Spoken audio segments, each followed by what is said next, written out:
now. Here we go now.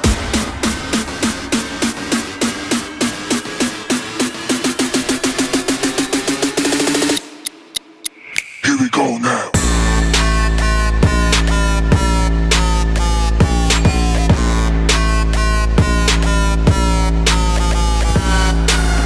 Here we go now.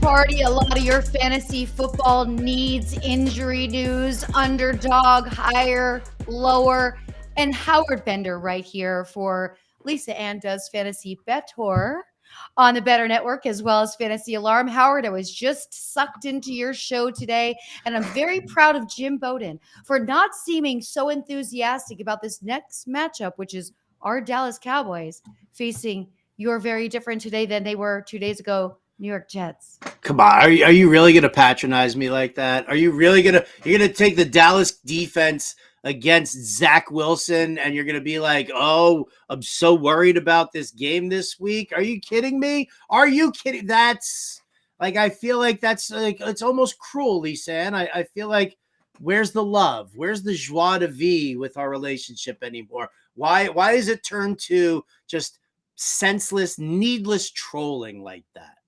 I wasn't actually trolling. I was actually just complimenting Jim for being realistic because I don't know how we feel with the Jets defense. I am concerned and I understand that no one has any faith in Zach Wilson. But you know what, young man? I certainly do. I think he's a better quarterback than he was last season. I think this team is going to rally together because of the bond that they all formed. There was nothing more important than Aaron Rodgers could have done this offseason was exactly what he did. Built that chemistry in the locker room, spent time in New York, was at camp. It's I was devastated. This injury, this affects me in so many ways. I don't know if Aaron Rodgers is going to be on Aaron Rodgers Tuesdays, which means what book club am I not going to be in? Well, Aaron Rodgers does a book club every Tuesday. I read every book last year and the year before and the year before that. So I'm a little concerned. I'm worried about your feelings, but I do think you should have some faith in Zach Wilson.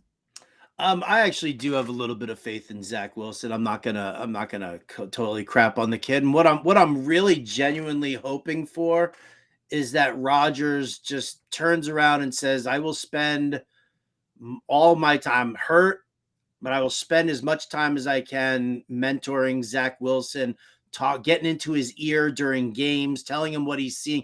Like, give me Aaron Rodgers in the booth with a direct headset line into Zach Wilson, and I'll be incredibly happy with that."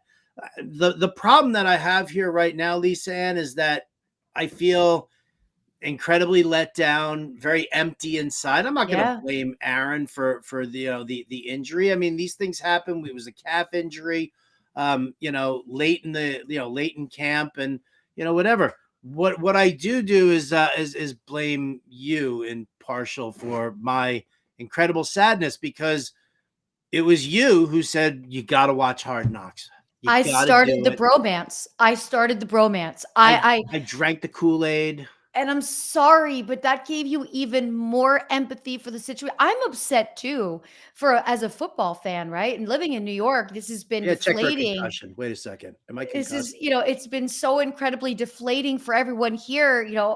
As he was such a big part of the conversation. Right before we went on air, Aaron Rodgers did put out his first Instagram post since the incident on Monday night. It's a great photo of him carrying the flag out onto the field. And it says, "Thank you to every person that has reached out, called, texted, DM'd, and connected through a friend, etc. It has meant a ton to me. And I'll try to get back to all of you soon. I'm completely heartbroken and moving through all the emotions, but deeply touched and humbled by the support and love. Please keep me in your thoughts and prayers as I begin the healing process today. The night is darkest before the dawn, and I shall rise yet again. Proud of my guys, 1-0 Jets." Doesn't really make me feel better. I'm not gonna lie. It does not make me feel better at all. I'm very, very.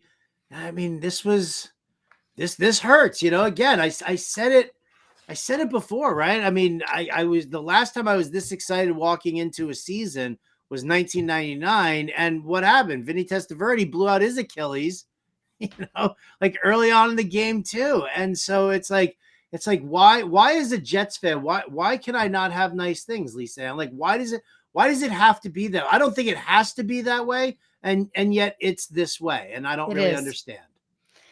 It is this way, but I'll say I thought Zach Wilson not having that game scripted for him went out there and played his heart out. Lazard and him seemed to have a great connection. We already know how we feel about Garrett Wilson. So I'm sorry for you. We're going to talk about other injury news and other sadness for other players as well. But I know as a Jets fan, this is tough. But I am here to say I am not counting this team out. Defense is so good. They made Josh Allen look like he doesn't even know how to play football. I mean, they won that game. They saved the day, and Zach Wilson did exactly what he needed to do to be able to get the win. No more, no less. Well, I mean, I don't even know where to go with it. I really don't even know where to go with it because listen, I want to remain optimistic. I think Breece Hall looked fantastic. He looked great. He looked great. Garrett Wilson comes down with that catch, a little bobble, but then he kind of pulls it in. That's all nice. Zach Wilson, he played, the offensive line didn't give him really that much time to throw, which of course now you got to face the Dallas defense and their pass rush. Like I fear for Zach Wilson's life in the hands of Micah Parsons. I think that it's going to be a very, very dangerous thing for the Jets offense. And if this offensive line doesn't gel the way it's supposed to, I mean, it really is going to be a problematic. I did say that if the Jets went 3-3 with their first 6 games, the back end of the schedule is very, very promising. So after their bye week, because their bye week is 7 from 8 on, the schedule is tasty nice. I agree with you. And that works well for them, not just on the offensive side of the ball, but defense, in case some of them are a little bit run down. They get that bye week, they recharge, then they have an easier run. But let's talk about something more fun. It's not true when they say what happens in Vegas stays in Vegas. Now, I know we were both in Vegas. Some things stay there, some things do not. Wow, look at that, Brian, with the Vegas sign already. I went out there and took photos with it the other day. So you were there the opposite times as me. You were there Friday through Saturday. I was there Sunday. I was supposed to get in Sunday night. I didn't get into Monday morning. I had a 9-hour flight delay. 9 hours. 9 hours, okay? 9 hours, then 5 hours on the way back. Let's talk about you first. Did anything great happen to you in Vegas that didn't stay in Vegas? It's kind of funny because I swooped on in to do the FFPC main event show with Eric Balkman. So I did the Fantasy Alarm show on Sirius XM Friday from 5 to 7 p.m. Eastern, and then I immediately went to the airport, hopped a flight, and then by the time I got there, it was I don't know, it was probably like 10 o'clock. I was starving. I didn't eat anything at all during the day, so I tried to grab a quick bite, which, obviously when you order something up to your room on a Friday night, it takes forever to get there. An hour and a half. I know. I've started to walk down to the room downstairs, no matter what. It takes forever. Yeah. So I called it like a super early night, and that was it. And then the show the next day, was at 10 a.m. So I had to make sure that the Fantasy Alarm playbook was out before, I went down for the show. So that way I could help, obviously, all our DFS customers over at Fantasy Alarm, which, by the way, totally crushed the playbook. And I mean, it was just go to fantasyalarm.com/win. If you don't have a subscription, fantasyalarm.com/win. All right. Cause you can take a 7-day free trial, check out everything that we've got over there. And then, if you choose to stay with us, then great, then super. If you don't, and to make it super easy to everybody, at 6:50, a tweet went out of my timeline with that exact link. All you got to do is click it and you're in. 7-day free trial, Fantasy Alarm. Do it. Just do it. Lock it down. You're going to love it because you're going to make money playing DFS. You're going to make money, betting. Last week, I went 9-1 on my best bets for the NFL. And then if you looked at go look at the watch list that I put out today for week 2, we're going to talk about it a little later, but go and look at that because I put in what the what the example lineups did and what the optimal lineups from that playbook did. Would have taken down the Sunday Million on FanDuel. Only would have finished in second place in the Millie Maker for a paltry $200,000. But I want winners. Yeah, we all want winners. Well, and you easy travel from the West Coast. You're flying what, 45 minutes an hour to get you from yeah, you it was to like Vegas? it was like an hour 10. It was super easy, but the show was fantastic. I'll tell you what I loved the most about it. I loved the crowd. The crowd was phenomenal. I had one dude walk past me, hold up the fantasy alarm cheat sheet. Right? I was like, get over here so we could take a picture. Did you hug it out? Did you what's dap that? it up? Did you dap it up? Did you hug it out? I mean, it's all about the dap. Is it? Shake the dap. Yeah. Oh, It's see, a big deal. you need to teach me these things Yeah. Okay, because now I'm keep just, this on. I don't think yeah. I'm quite familiar with that phrase. No, I definitely am not familiar. But like I met some really cool people. There was this girl, Angela. She was really cool. You would have loved her. Cowboys, Dallas Cowboys baseball cap and a Dak Prescott jersey. Oh, Angela, shout out. All Right. right, just representing all the right ways. Doing like her third high stakes draft with the FFPC. So I mean, it was like, so she was crushing it. Mark, the guy who showed me the cheat sheet. I mean, just everybody that was there. There were so many people who were just, listen to me on Sirius XM, watch me on these shows here on the Better Sports Network. And I so appreciated that. It was a lot of fun. And then my producer, Adam Bernard, and I, as soon as it was over, we grabbed lunch and we were back at the airport, and that was it. Oh, Adam's a great guy. That's awesome. You guys got to spend a little bit of time. It's those little quick meals we get with our people where we get to catch up on what's going on with their family and how they are and all these things. Sounds like you had a good trip. Tell me about yours. Well, I will never do this again. I do not ever want to do this again. I am so scarred by what happened to the fact that I even considered that I was going to fly on the very first Sunday of the NFL season. Who wants to do that? Nobody, right? Nobody. But okay, it's the first Monday night. Sapphire in Vegas has a big event. They give away TVs. There's all this catered food. They actually flew the chef from the club here that I work on Thursdays out there. No big deal. I'll only get to miss a couple of games. I'll sit at the airport. I'll get there early. I'll watch the late slate at the airport. And next thing you know, I try and find an airport bar playing football. Guess what? They're all playing the U.S. Open. I got beside myself. The U.S. Open, it's the first Sunday of the NFL. Why? And I wasn't the only one. I was not alone on this island. Now, luckily, some YouTube TV was happening on my phone. Then my other phone was chimed in at Sirius XM, getting the play-by-play from the local. This was my whole from 5 o'clock until midnight. No TVs NFL on. So, of course, by the time I rolled into Vegas at 5:30 in the morning, I'm not a happy camper. I am like, okay, I've got to relive all these games, rewatch all these games. But it was worth it. But now that I'm back, my image of Sunday of like in sweats with as much healthy snack food surrounding me not answering my phone other than maybe a tweet in X, whatever you want to call those things nowadays, and just being where I'm supposed to be like a normal person on my couch in front of my TV, not asking a bartender why the US Open is more important than NFL. So weird. You would Yes, think never. like an airport flying to and from Vegas. Like, I mean, you would think that like football takes massive priority. They all told me everybody coming to JFK right now is coming from the US Open and we've got to cater to this crowd while they're sitting here. I'm like, so Gross. that was gross. It was very gross. We'll never do it again. I feel I'm over it now, but a little bit scarred because it's the first. I did rewatch a bunch of the games. It's not the same as being in it with everybody else. Play-by-play is great, but it's not the same. It's a great layer to add on, but it shouldn't be the only. And so I got back in yesterday morning, and then just now I'm going to be glued to my own couch on Sundays forever. Yeah. I am in that very same boat. I mean, I came back from Vegas, but like I like my Saturdays because I know how hectic Sundays are. I like to do the playbook before the wife gets up, before we take the dogs out for a nice leisurely stroll on the beach. Because I admire anybody who loves college football the way they love college football, but I honestly don't give a crap.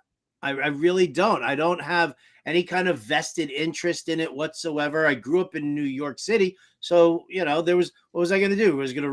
I couldn't root for Rutgers back then. And I'm certainly wasn't going to root for the NYU Violets. That wasn't a football program that anybody wanted to see. It was Big East basketball. That's what it was all about when I was growing up. So, yeah, the college football bug never bit me, and I stay, far away from it. So I feel good about that.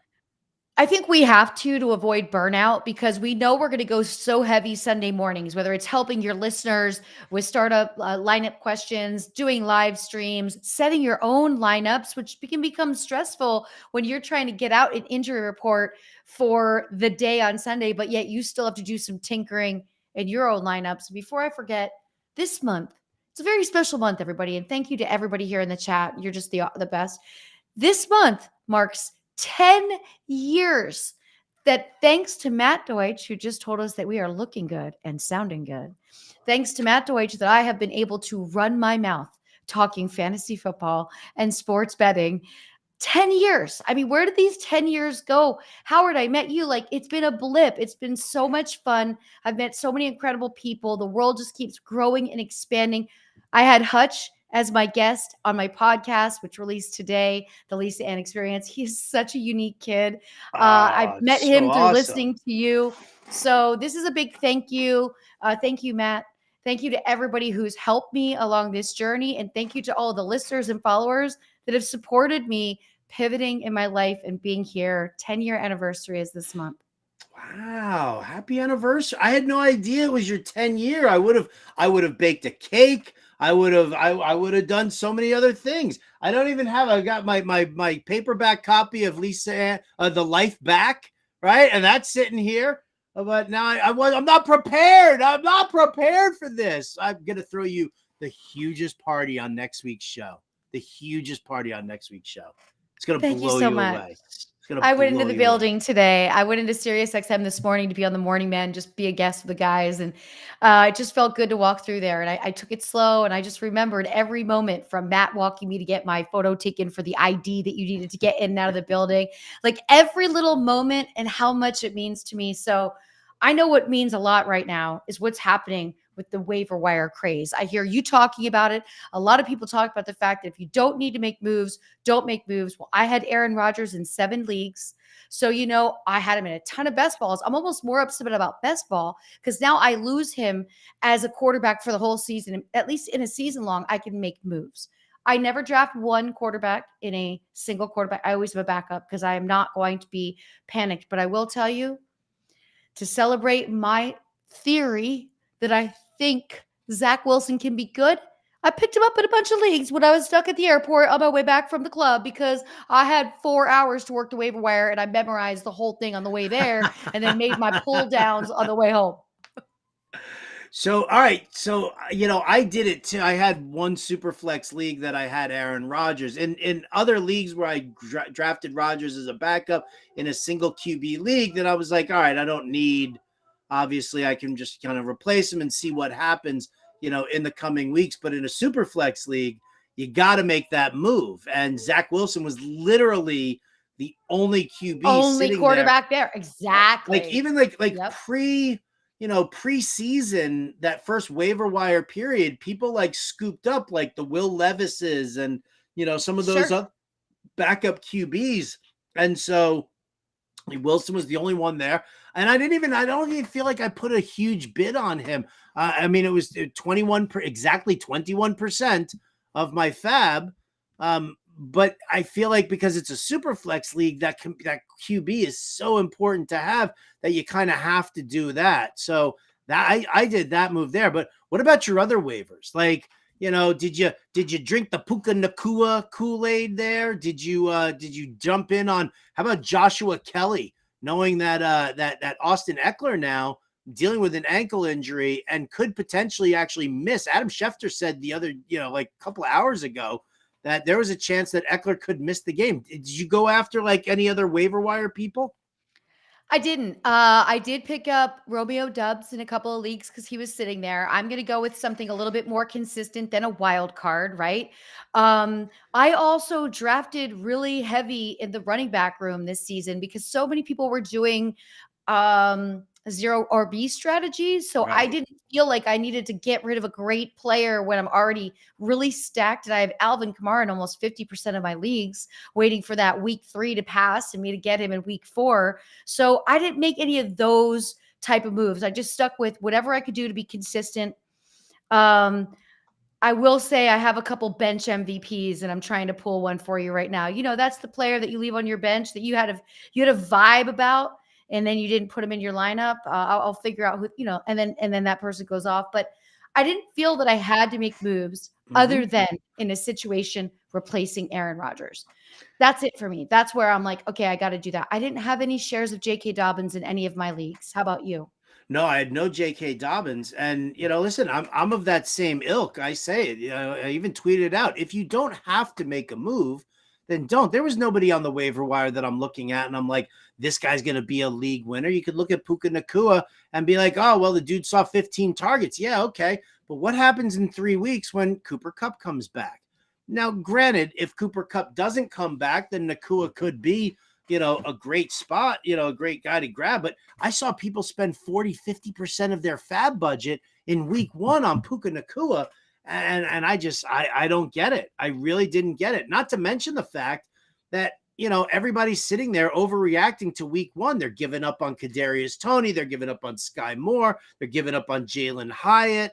I've seen people, people rage drop Daniel Jones, Antonio Gibson.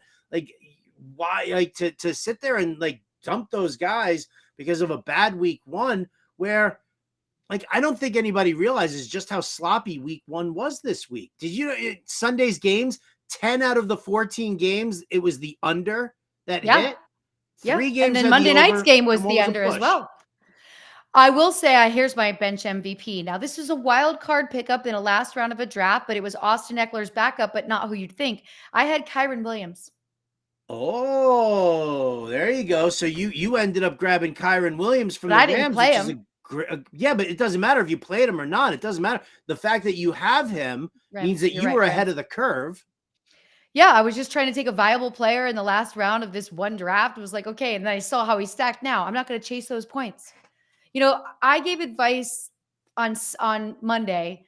The first 2 weeks, your waiver wire needs should be, if you are replacing an injury, for sure. And if you do have a great feeling about a player, but you should be trusting your draft. If you just picked up 2 players the last round as bookends and you don't care about them, go for it.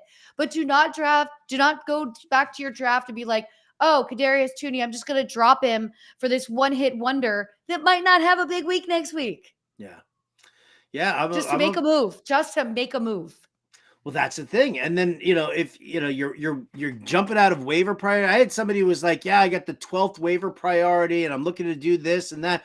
And I was like, if you don't have to make a move and you're that far back, like, you're not going to get the top guys. You're not going to get Joshua Kelly. You're not going to get Puka Nacua. You're not going to get, any of these players that people are looking at.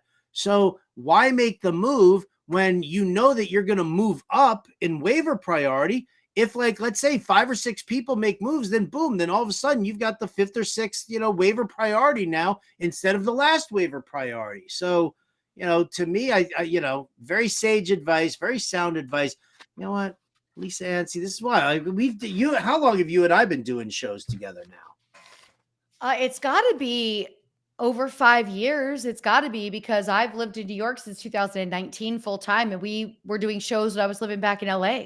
Oh, yeah. Because we were doing some afternoon baseball shit-ish. We were.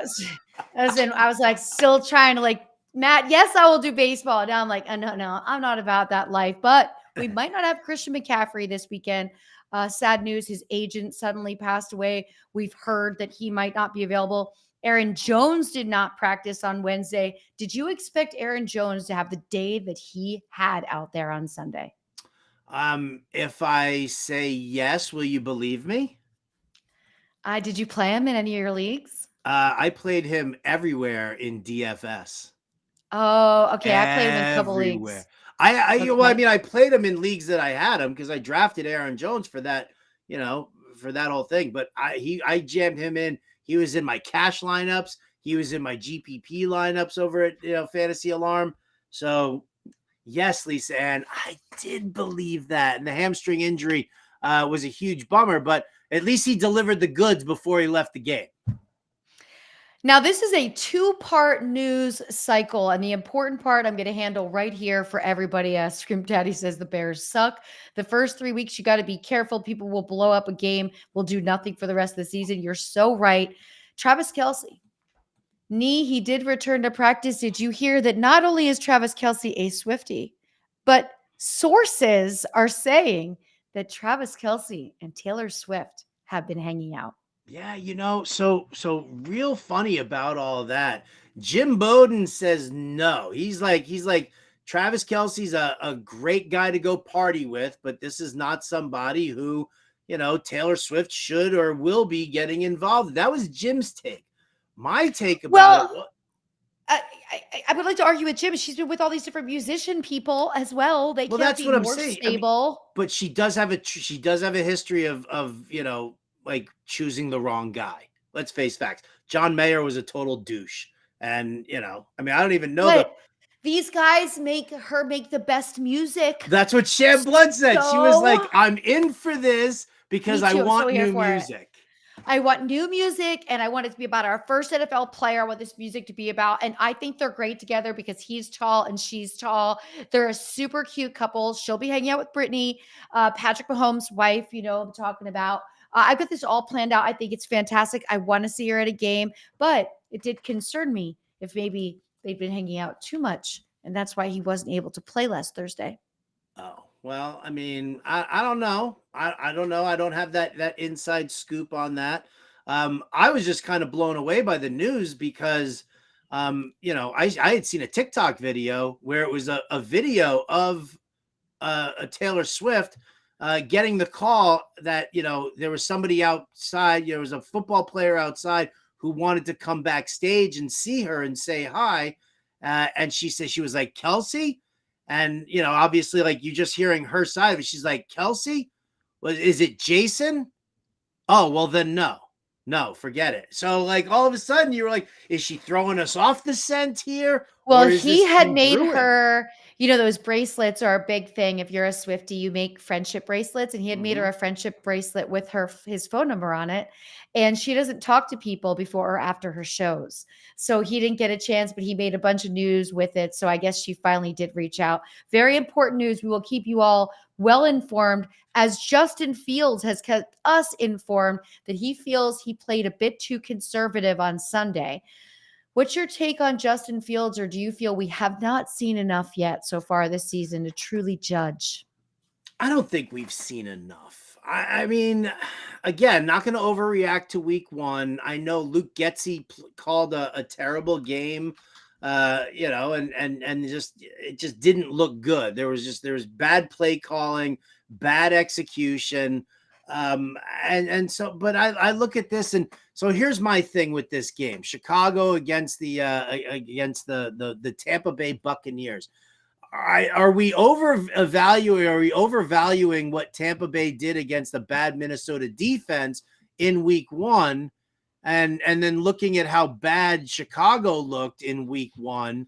That now the Bears are visiting Tampa Bay, a team that everybody's crapped on throughout the entire offseason, and now the Bucs are a 3-point favorite at home. I'm not so sure about that. So I feel like I'm more than willing to give Justin Fields a second and probably a third chance here for the way the season's going to start. It'll take a little time to get in the groove, but again, week one was sloppy by so many teams. It wasn't just the Bears. It was, and we waited so long for football. And then what we saw was just like, what is this? What is happening right now? We're going to continue with these updates. I have put a bunch of polls out for our higher or lower segment that we do with Underdog Fantasy. So go to my timeline during this break. Make sure you cast your vote. That's at The Real Lisa Ann. Howard and I will be right back. You're listening to Lisa Ann Does Fantasy Bettor on the Bettor Sports Network and Fantasy Alarm.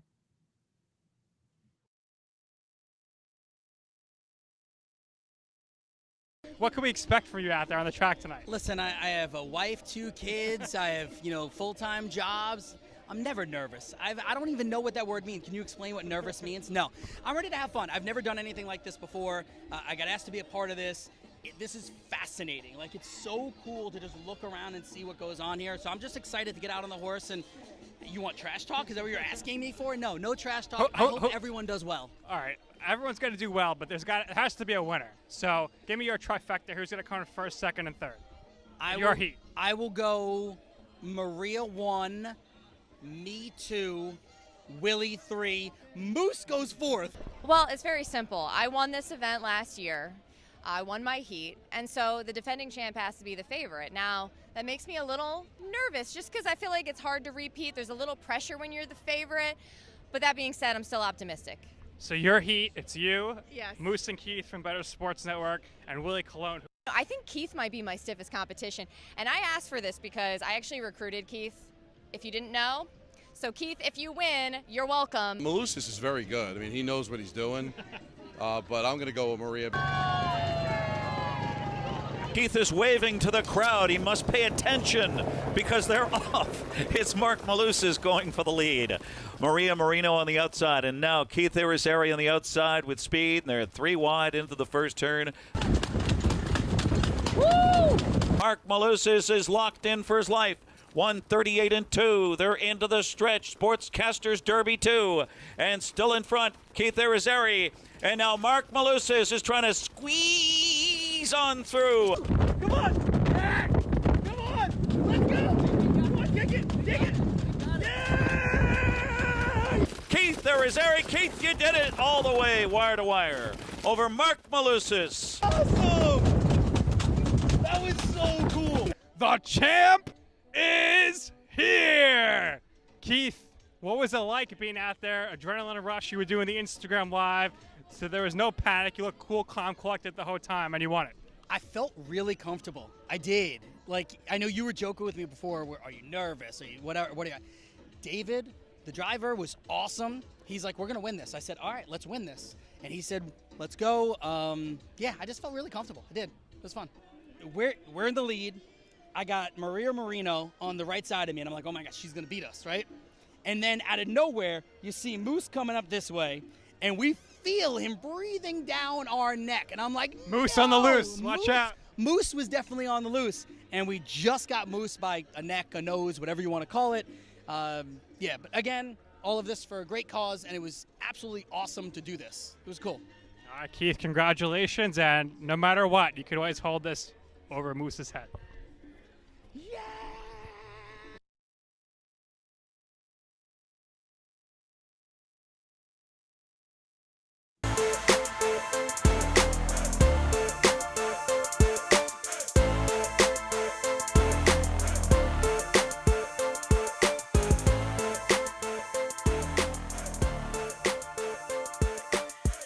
We are back with you right here. Lisa Ann Does Fantasy Bettor. Lisa Ann and Howard Bender right here with you on Better Sports Network on Fantasy Alarm. And by the way, I'd love to do that. Would you? Can we do a derby for the broadcasters on this network?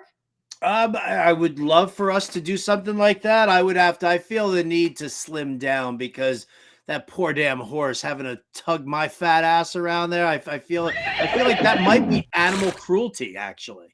We call that cutting weight in the UFC world. You're willing to cut some weight, okay? You're gonna get a cut so you can weigh in. All right, we got this. Put me in a steam room with a garbage bag around me.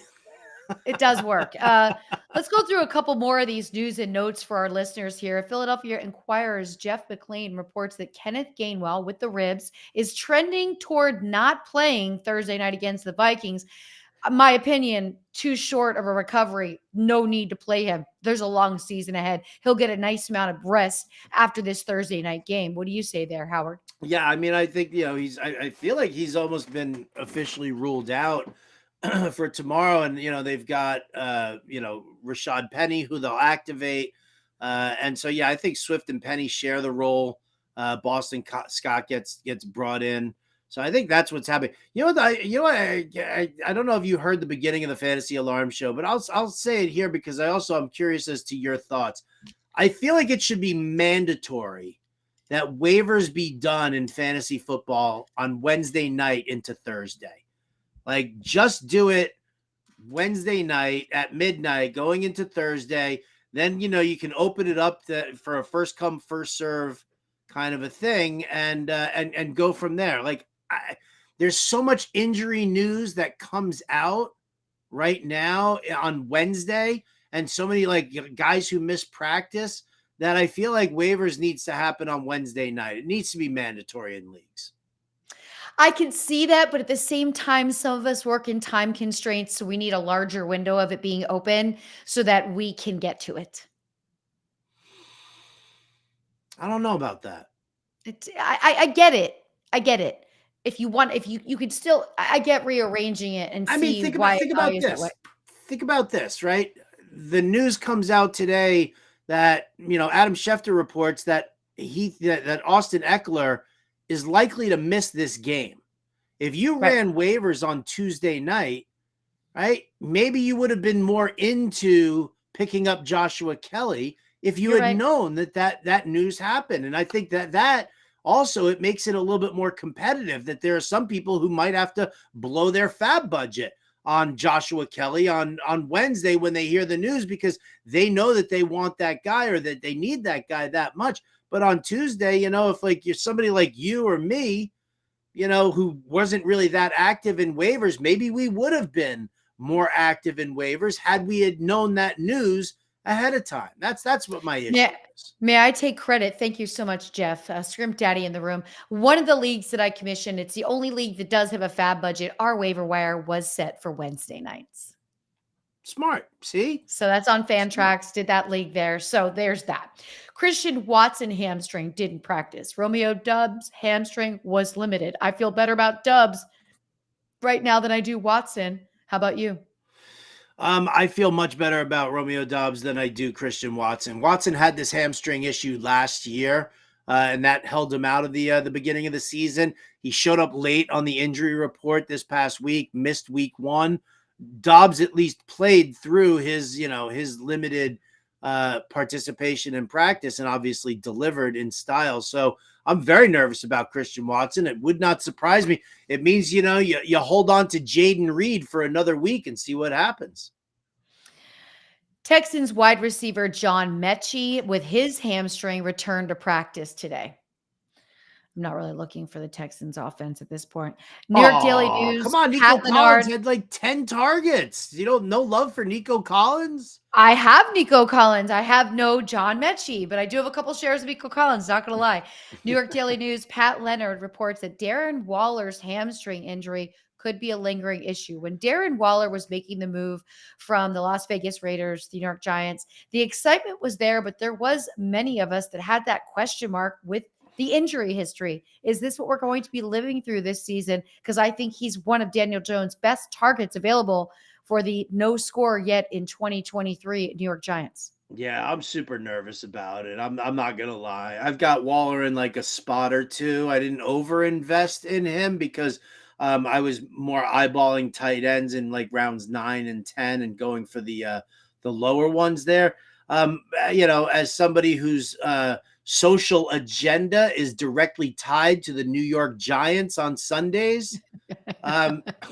You would not believe how mad Deborah was on that. Now, you can giggle now because you're yeah, it's the Cowboys. The Cowboys did that. But she was so grouchy. She stormed off midway through the third quarter, right? Left me and the dog sitting out there doing, nothing, just watching the games. And then when she came back out an hour later and the game was over and I was like, all right, I gotta, get ready for bed. She's like, why don't you stay here and watch whatever football you think you might need to watch again. And then, and I'll take the dogs. And she took the dogs and she went into the bedroom, locked me out of as if I was the one who was rooting for the Cowboys or whatever. Poor Deborah. Poor Deb. Crazy. Did you get her something on Monday to make her feel better? Some flowers, something? I got her the damn silent treatment. I was like, damn, I got to focus up here for the Jets on Monday. I can't have that bad energy, I couldn't believe it, Lisa Ann. I didn't even know what to do. Buy her something? Gift her something? No, I can't. I can't handle that on a Sunday. You're not interested in sex? No, I was. She was not. Not. And then you know what? I tried to double down and get like a little Jets victory nookie. Did that work on Monday? No, it did not. Why? Because the stupid Giants lost 40-0, and Darren Waller's hamstring is like a crunchy Cheeto. He's about to be slammed in a door. Yeah. Okay. So Byron in the room just brought up Deontay Johnson, and it's kind of like, Byron, we're locking you out of the room right now because you're going to be locked out for about 4 weeks. That's what Deontay Johnson is supposed to miss with that hamstring situation. Does this help my George Pickens shares in a big way? I feel like it does. I feel like Allen Robinson kind of, he moves up a little bit into that, pass catching, move the chain sort of a way. And I think Pickens on the deep plays, I think that we're going to see a little bit more, love his way. I think it's a good matchup, I think, for Pittsburgh this week in the sense that, they can overcome this injury. But for those of us who drafted Deontay Johnson, it's a huge, huge bummer. Huge. Yeah, because of where you drafted him, right? You're drafting him early, and you're putting him on your IR if you have that spot pretty quickly into the season. Game one. I get this attitude. I get this attitude at home, Lisa, and I don't need it here at work too. Well, luckily you're getting to work from home, so you can get the attitude right there in the same space as you're used to it. But now let's get out a time machine. Okay, let's say we're getting out a time machine. When I read the name Tariq Cohen, I think of a time machine, and obviously so does he, because ESPN's Adam Schefter reports that running back Tariq Cohen is re-entering the NFL and planning to sign to the Carolina Panthers practice squad. Hello, what year is this right now? And let's just call back Adrian Peterson. I mean, Melvin Gordon's on the move. Like, I feel like we're reliving a lot of the past 5 years right now. Yeah, I heard that somebody said something to Tariq Cohen that Deuce Vaughn was the littlest guy on the field. And I think Tariq Cohen was like, damn, I used to be the littlest guy. Meanwhile, Darren Sproles hopped out of somebody's pocket, was like, hey, don't forget me, guys. I'm right here too. I'm right here. I used to love to see Darren Sproles or even Tariq Cohen when they'd go up to the huddle. That it was almost like they could duck in and stand in the center and not be blocking anybody's vision, or just come right in there, This doesn't move the needle. Don't anybody respond or react to this news. None of this matters, okay? I'm just letting you know. Cam Hayward has a groin injury and will undergo surgery and could miss up to 8 weeks. Yeah, big blow for the Pittsburgh defense. Big blow. They're playing Cleveland this week. It is a good matchup for it would have been a good matchup for Cam Hayward going up against this offensive line for Cleveland, which is really strong. So I think this obviously, not that anybody needs to be turned on to Nick Chubb and told to play him and start him, but Cam Hayward not being around on that defensive line is definitely going to help out Nick Chubb and Deshaun Watson. It's crazy to think that we're only facing week 2, Howard, and we're already talking about how a missing element from one team is going to add to something else for another team. This is normally like, hey, play your tight ends against the Arizona Cardinals. You're good. Now you're going to get more bang for your buck from Nick Chubb, who you're already getting so much from. I mean, that's incredible. A couple more news and notes, and I want to go through a couple of these games to talk about why people are overreacting and what we shouldn't be looking at. So ESPN's Field Yates reports that the Bengals have released La'el Collins, and the New York Giants LT Andrew Thomas hamstring underwent an MRI and avoided a long-term injury, but may still miss some time. Yeah, the La'el Collins is obviously interesting because I did hear that that New England kind of checked him out and wanted to see what's going on with him. He's had a knee issue. It's been a lingering problem. It was a lingering problem when he was in Dallas. I thought that if he was over it, he would really help bolster that line. So releasing him, I think that's just kind of that's an over and done with situation there. The Andrew Thomas situation, that's actually, it's kind of funny. I worry about this Giants offensive line. I'm trying not to overreact to the drubbing that they took in week 1, but all of a sudden I'm also kind of wondering, they're playing Arizona. It's in Arizona. You got to travel. The offensive line isn't 100% healthy. And, you figure if the Giants had just put up a remote fight against Dallas, if let's say Dallas won that one 21-10 or 28-17 or something like that, that the point spread, because we all expect Arizona to be so bad, that the point spread would be like a touchdown point spread. If you believed in the Giants and you don't believe in the Arizona Cardinals, then it would be a 7-point spread, but it's only a 5-point spread. So now the question is like, or is everybody going to be like, oh, well, the Giants are going to bounce back. They can easily beat Arizona by a touchdown. So I'm just going to lay the 5 and take that gift. Or is that like the sucker bet in Vegas? And now, the books are saying, yeah, go ahead, take it, because Arizona +5 could be the play. Let's talk about what people may or may not be panicking about after week 1. Oof. We're going to start with the fact that Kansas City is a much different team without Travis Kelce. That Thursday night game was mind-blowing. Look, the Detroit Lions have some grit, and I really like it. It's gritty. But the missing link of Tyreek Hill was very different because Travis Kelce was still there. I was surprised to see how poorly it was. Just a sloppy game for Kansas City, and I get it. It was kind of last minute that Travis Kelce was scratched, right? I'm not worried about Kansas City. I think this is going to work out. But how many times, we should look up the stat at break. I'll look it up. How many Kadarius Toney drops were there? And I mean not his. I mean from teams, from leagues, dropped back to the waiver wire. It's an overreaction if you ask me. You don't have to play him week 2, but I just don't know if you should ditch him yet.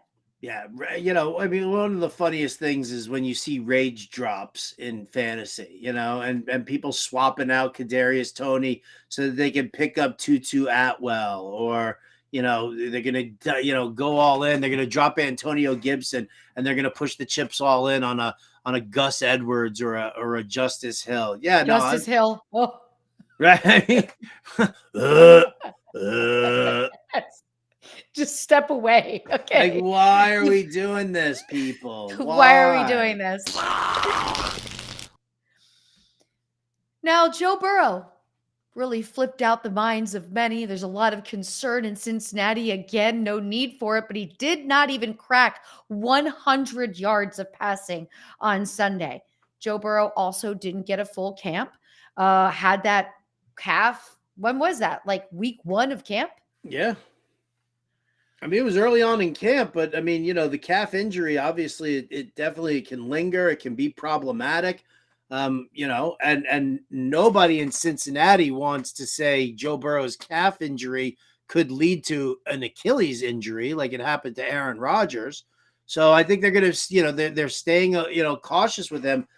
It's really kind of funny. You look at the Bengals and you expect them to bounce back because, I mean, maybe there's no rain in the forecast and, whatever. But this Ravens defense can be really, really strong, really, really disruptive. Could you imagine the Bengals starting the season 0-2? 0-2. I mean, okay, we've got a question here, and it's always important with questions. I know you get this when people call into your shows as well. Give us first and last name, because there are chances and situations where there's two, like right here, we have this question from Dylan. Full PPR, are you trading Herbert and Hollywood Brown for Gibbs? Now, do you mean Justin Herbert is what I'm assuming, or maybe he means Khalil Herbert? Maybe. So yes, give us, there it is. Okay. I wasn't sure. Okay. So the question of this trade is full PPR. Are you trading Khalil Herbert and Hollywood Brown for Jahmyr Gibbs? In a heartbeat, in an absolute heartbeat. Like, Dylan, in a heartbeat. I mean, do the trade. Jahmyr Gibbs is going to be, I'm sure Dan Campbell will continue to ease him in. I expect that, just like I expect Tyler Algier to get, some work there and in relief of Bijan Robinson. But I mean, Gibbs, if you watched him in that game, I mean, he was explosive, great speed, bounced off of players, like yards after contact were solid for him. So, I look at that and I think that Gibbs is a guy who can really blossom in this offense if the Detroit Lions use him properly. Khalil Herbert's always going to share that role, whether it's with Deonta Foreman, whether it's with Roshan Johnson. And then, I'm sorry, but, Josh Dobbs or Clayton Tune or, even Kyler Murray for that matter, in Arizona. No, I'd be fine giving up Hollywood Brown and Khalil Herbert. Oh, yeah. Do that in a No, smash. he's giving up. Yeah, you're right. He is giving up Khalil Herbert and Hollywood. I would do that as well. Yeah. Right there. Now, Byron was very nice. When you make a good call before the season and somebody on Twitter or X doesn't agree with your call, I would like the call back. It was like it ricocheted off the bounce board, came right back to me because Byron was like, you kind of were right about Calvin Ridley. I'm sorry I wasn't in. Calvin Ridley and Trevor Lawrence. By the way, I've got ETN, Ridley, and Lawrence in a league, which I know was crazy too heavy, but the way they fell to me, I did it. I wasn't sure how I was going to play it. Luckily, that's a league where Aaron Rodgers was my backup quarterback and he was on my bench. I only played Aaron Rodgers in 2 out of the 7 leagues I have him this week. 2. Oh, that's not bad. I'd feel blessed. I I wanted to see what that looked like. But, these Jags, really fun to watch. Trevor Lawrence is looking great. I don't think there's any reason to overreact. But if you weren't in on Calvin Ridley, don't think you're going to be able to get him in a trade right now because his value is just going to go up, up, up. And if I get past bye weeks, I'm going to use him as a trade piece in a couple of leagues where I'm a little bit too heavy in wide receivers. Yeah, I'm all in on the Jags. Last year I said it was willing to give the Jaguars a complete mulligan when they got rid of Urban Meyer and they bring in Doug Peterson, who puts a legitimate, proven winning offensive scheme together. Getting Calvin Ridley, I know people were nervous. Oh, he's been off for 2 years, blah, blah. This isn't the same as Deshaun Watson. Deshaun Watson, with everything hanging over his head and being off for 2 years, playing quarterback, a lot different than playing wide receiver. And Ridley stayed in phenomenal shape. He came into camp looking great, had the speed. He's got the physicality, and he's developed already a very, very quick, strong rapport with Trevor Lawrence. I love it. And this game against the Chiefs this weekend is going to be an absolute barn burner. 51 is the game total. I'm probably hitting that over.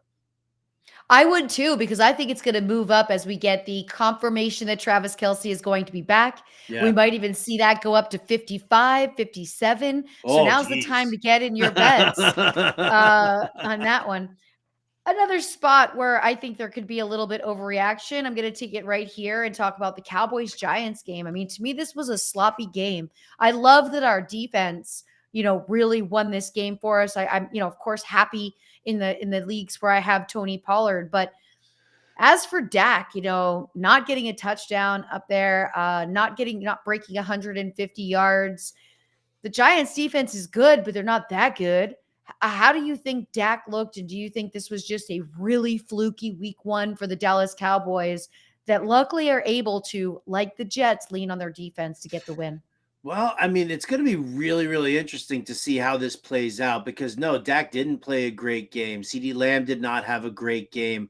Brandon Cook's now dealing with a knee injury. The Jets defense makes the Giants defense look like maybe the Bears defense. I'm a firm believer here that this is not going to be a walk in the park for Dallas because you're looking at a phenomenal Jets defense, which to me is a top 3 defense, going up against the Cowboys. And on the other side, you got the Cowboys going up, the Cowboys defense taking on Zach Wilson. So I think both offenses are going to have some issues this week. This is a game where I feel like I'm going to smash that under, and I'm going to look to start both defenses in DFS. I'll use the Dallas defense, against Zach Wilson. I'll use that Jets D against Dak, who does not look like he is, completely sharp yet. And before I move over to the other side of the ball, great callback there, Howard Bender. Everybody, we are doing our week 2 DFS challenge. It's a free challenge on DraftKings, open to 200 players. I've been tweeting the link out on my timeline at the Real Lisa Ants. When we take a break at the top of the hour, make sure you go and secure your team. Believe it or not, Howard, by the time I woke up Thursday morning of last week, the 200 players was already full. It's so exciting that many people want to jump in right away. And we will read the winning lineup later on in tonight's show. But on the other side of the ball, you mentioned earlier, people are rage dropping Daniel Jones. Yeah. Whoa, Daniel Jones, 104 yards and 2 interceptions. Was it the yips? Does he have the yips? Is this going to be better? What do you think for the New York Giants? I feel like that offensive line really kind of crumbled in the face of that pass rush. I mean, the front seven for Dallas is incredibly strong. And then you think about what's in the secondary. You got Gilmore on one side, Diggs on the other. So, I mean, the defense from top to bottom is absolutely fantastic. So I think it was a tough matchup for Daniel Jones. And then, what was it? You've seen the movie The Replacements, right? Shane Falco said it. Such a great movie. Right? Quicksand.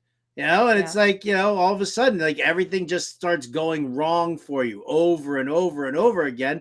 And the next thing you know, you're throwing multiple interceptions. And so you end up like that for the Giants. So I think they'll definitely have a rebound here against the Arizona Cardinals. I think we'll see Saquon. I think we'll see Daniel Jones, and hopefully Darren Waller as well. Just, I'll just kind of turn it out a little bit better. And on the last side of this, before we hit that break at the top of the hour, we have to talk about the Monday night game and not the Aaron Rodgers part about it, the Josh Allen part about it. This was very concerning.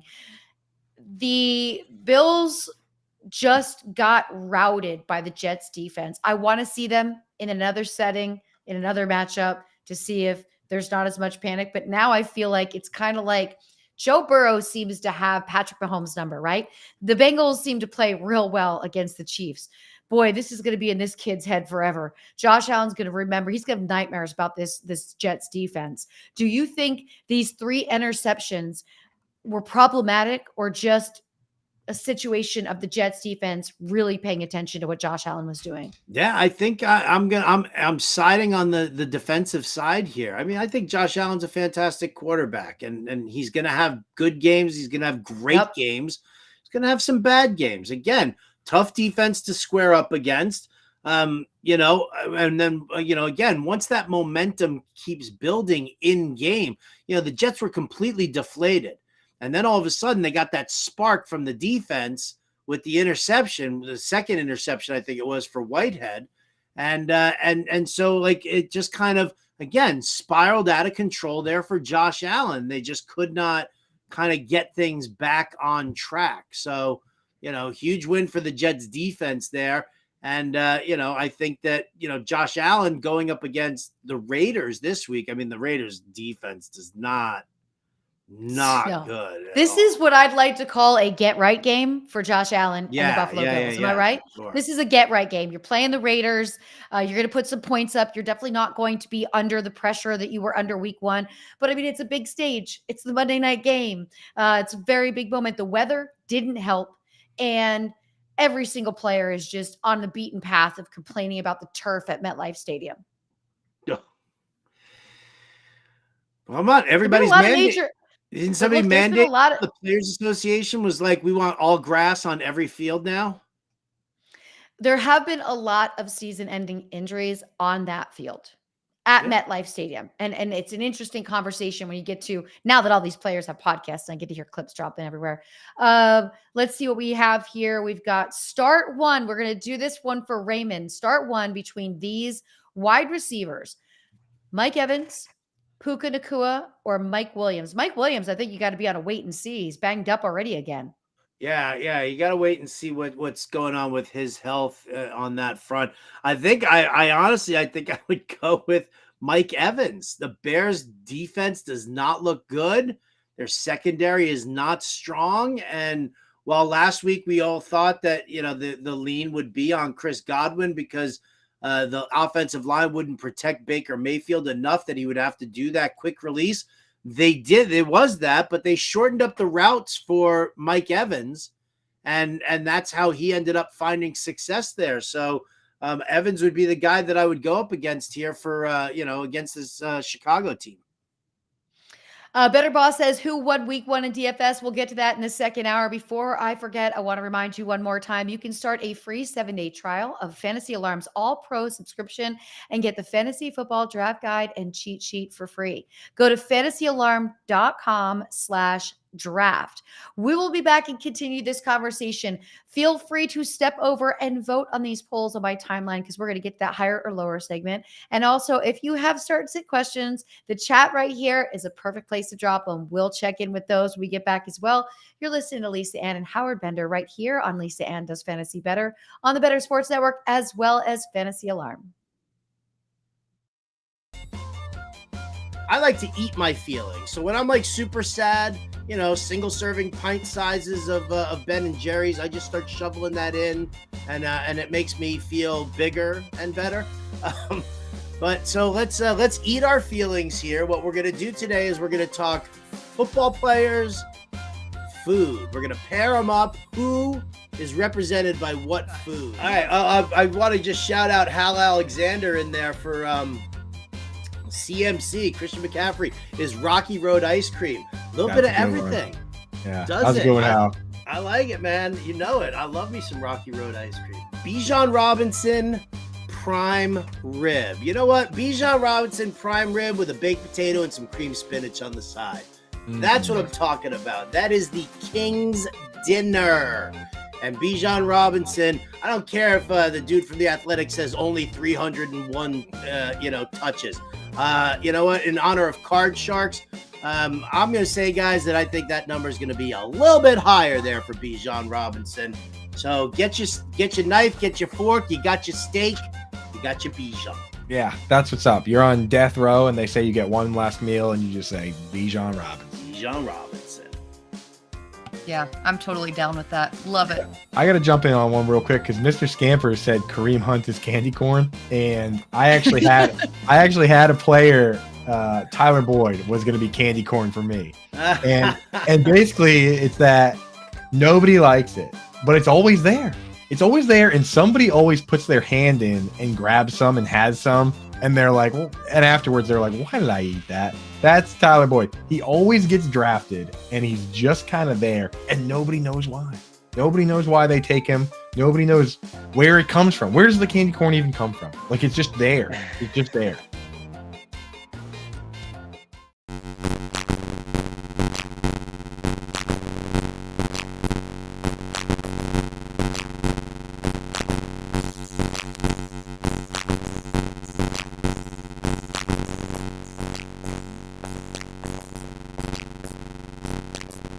We are back right here, Lisa Ann and the now slender Howard Bender, feeling so good about his look. You notice your weight more in photos and video than when you're looking at yourself in the mirror every day and slimming down. I see you slimming down. We all see you here at Lisa Ann Does Fantasy Bettor at the Bettor Sports Network and Fantasy Alarm. And I want to remind you that Underdog Fantasy offers new contests and chances to win every day. Play their Pick'em contest by choosing higher or lower on 2 to 5 of your favorite players' stats. The more you pick, the more you can win. Choose from MLB, NFL, PGA, and more. Underdog Fantasy also offers drafts within leagues ranging from 2 to 12 players, and there's a brand new way to play Underdog Fantasy. Make picks during the game with an in-game Pick'em. All you need to do is sign up at fantasyalarm.com/underdog with the promo code ALARM. First-time depositors get a 100% match up to $100. Again, that's fantasyalarm.com/underdog, promo code ALARM. Yum. Listen, they've got some great stuff going on over at Underdog Fantasy right now. I love the Pick'em contest, but what they're doing now also is they're throwing in there's a new thing that they've got going on here over at Underdog where they give you a featured player. So that way you can basically, if you use that player in your Pick'em contest, then you're automatically entered into this like bigger contest that they have where the high score for the week, if you played that player, gets 10 grand. I think it's like 10 grand winners or something like that they're doing. And this week, it's Tua Tagovailoa. And the number, but here's the funny thing. The number is 277.5 total yards for Tua.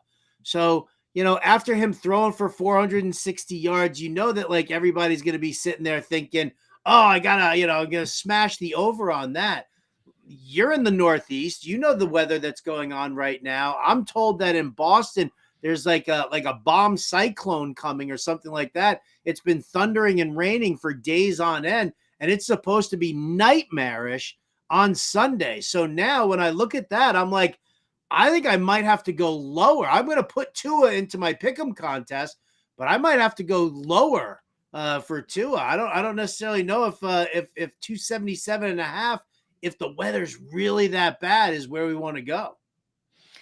That's where this becomes a slippery slope. But out of the 315 contestants that voted on my poll for Tua's 277 total yards, 72.4% said higher, 27.6% said lower. We consider that recency bias. We also know that we don't have enough information yet about exactly when this storm's going to hit.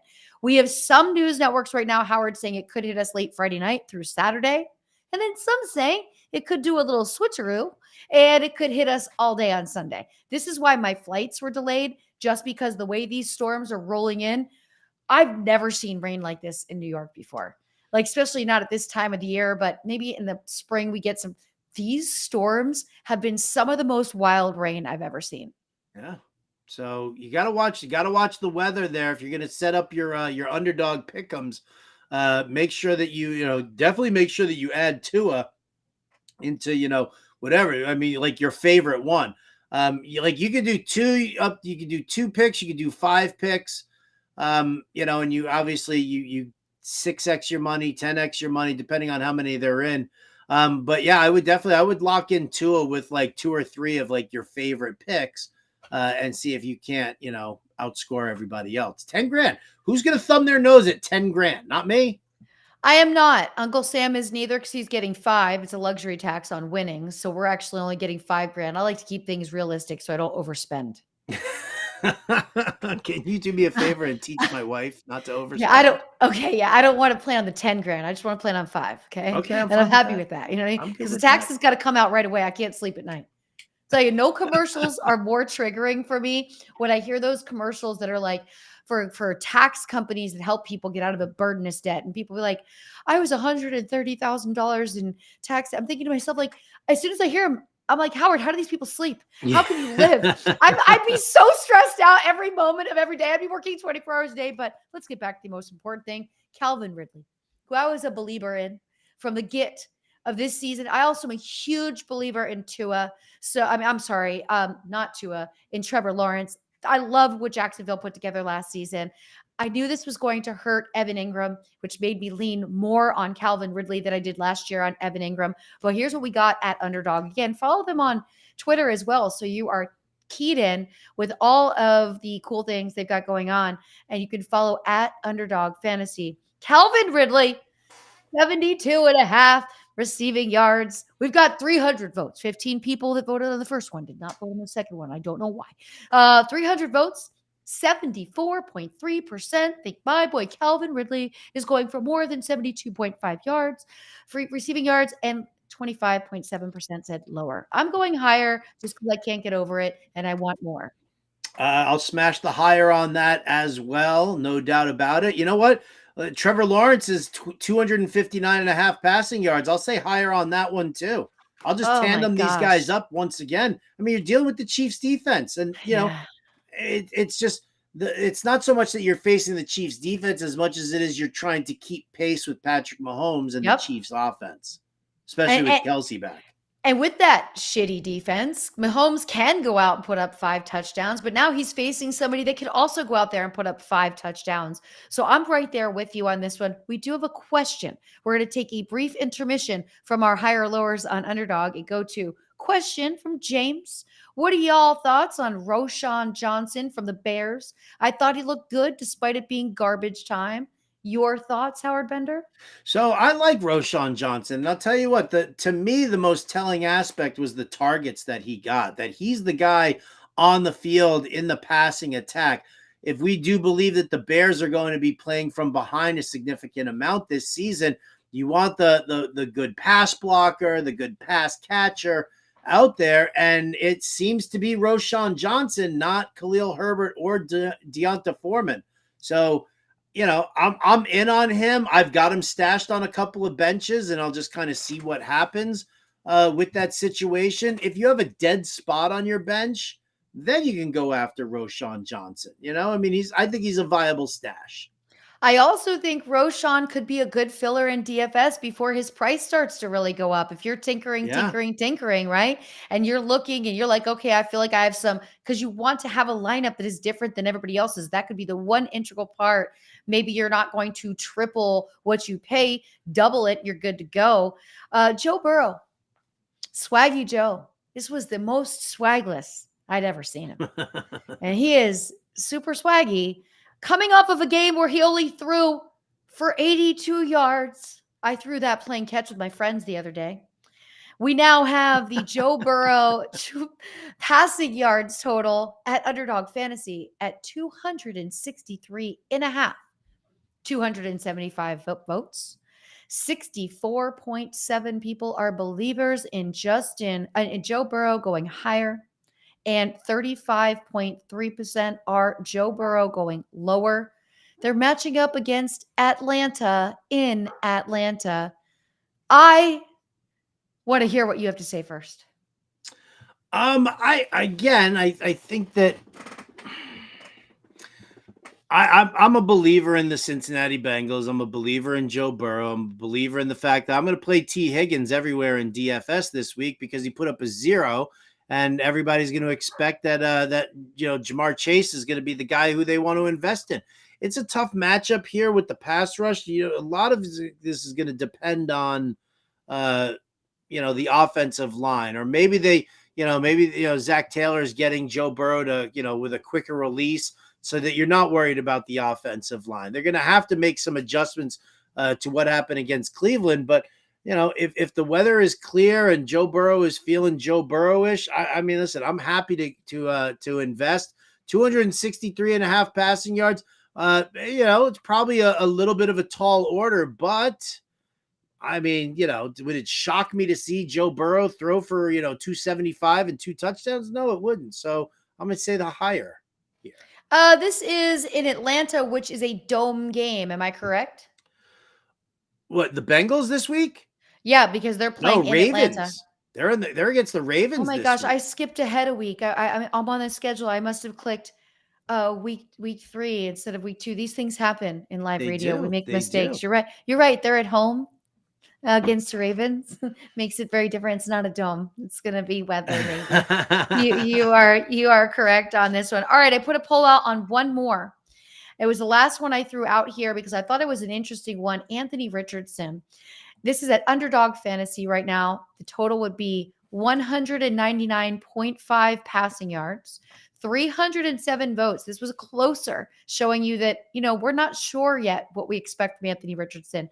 Higher was only 40.4%. Lower was 59.6%. What do you think, Howard Bender? You taking Anthony Richardson for lower or higher 199.5 passing yards at Underdog Fantasy? I was one of that 54% who said lower for Anthony Richardson. I think, listen, I think he's a solid guy, great physical specimen. He's going to have to learn how to slide so that he doesn't take the hits like you saw him take at the tail end of the game last week.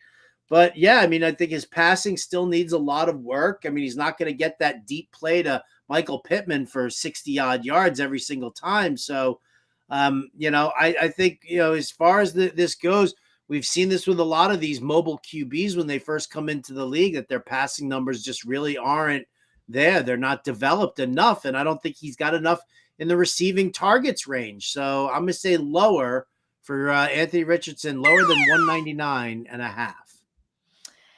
Now, here we are at the part of the exercise where we have DK, and I realize that the phone that I have DK on is in there, and I realize that I need to log in. Do you have last week's lineup available to you in your DK? I do. That would be I'm going to try and pull it up so I can assist you, but let me just get in here first so you can hold down the fort until I do that. So EG0 Prime with the winning lineup here, 170.34 points. I don't know where you finished in this one, Lisa.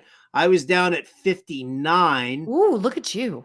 I know, right? I felt good about that. 59, 123.34 for me.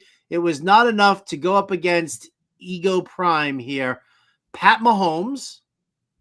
Okay, solid game. Nothing to write home about. Josh Jacobs got that blue snowflake there with 23 receiving yards, 48 rushing yards. None of us like the blue snowflake. We want flames, flames, flames, or Snickers. I don't know if you saw that, like when you win now on Yahoo, when you get your celebration that used to be confetti, it's now little mini Snickers bars that fly down at you. Oh, I like a lot of Snickers bars flying at me. No doubt. It grosses me out. Come on. I'm so offended. Hit me with your bite-sized candies. So offended by that.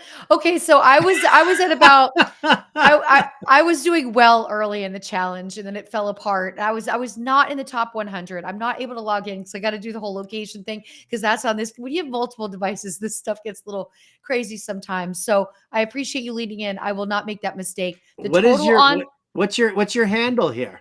The Lisa Ann. The Lisa Ann. Let's see if they're going to show me. No spaces. They showed it to me. No spaces. The Lisa Ann. It's just the Lisa. Oh, there you are. You finished 108. Okay. All right. Okay. 107.98 points. Okay. A lot of blue snowflakes here. Akers, Jahmyr Gibbs, Garrett Wilson, DJ Moore. Ugh, DJ Two Moore. Flames, Calvin Ridley, Commanders defense.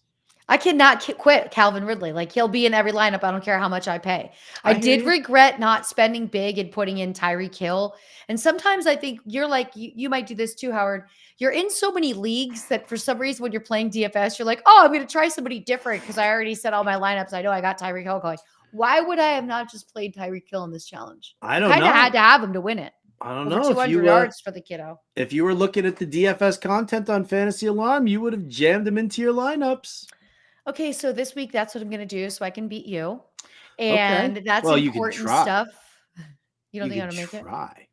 But for everyone out there, we've got this DraftKings challenge. We're going to do it every week. Next week, I'll read the lineup like I promised. And this week I failed, as I do sometimes. But do you want me to finish? Do you want me to finish Ego Prime's lineup here? Yes, please. All right. So the blue snowflake with Josh Jacobs, the blue snowflake hits Jamal Williams. That was a popular play there.